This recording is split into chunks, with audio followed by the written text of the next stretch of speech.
The Foreign Minister and I are here together to say to the world that Australia deeply, deeply regrets these executions in Indonesia. These executions are both cruel and unnecessary. Cruel because both Andrew Chan and Myuran Sukumaran spent some decade in jail before being executed, and unnecessary because both of these young Australians were fully rehabilitated while in prison.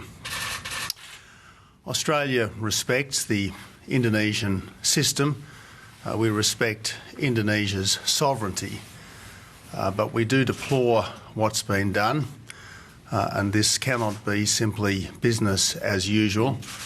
For that reason, once all the courtesies have been extended to the Chan and Sukumaran families, our ambassador will be withdrawn for consultations.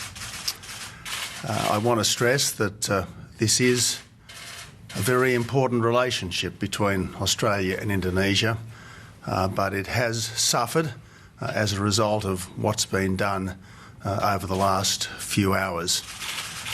Whatever people think of the death penalty, whatever people think of drug crime, the fact is that these two families have suffered an appalling tragedy, and I'm sure that every Australian's thoughts and prayers will be with those families at this time. As a parent, as a family member myself, I feel for these families at what is a very, very difficult time. Really? It is with a very heavy heart that I confirm, despite our ongoing efforts right up until the last minute to seek a stay of execution, our Australian citizens, Mr Andrew Chan and Mr Myuran Sukumaran, were put to death early this morning. Just after 3:30 a.m. Canberra time, I received notification of reports of gunfire from Chillichat Prison.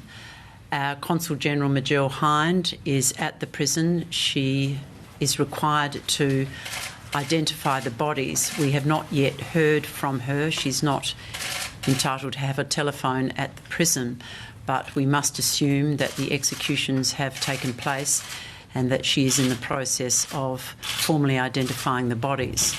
We have not yet received formal identification from the Indonesian government that the executions have taken place, but we can assume that they have.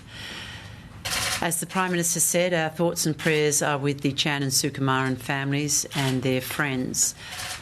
They are currently with our consular officials who are providing them with support and assistance. I was in contact with the families overnight. They are in a devastating position.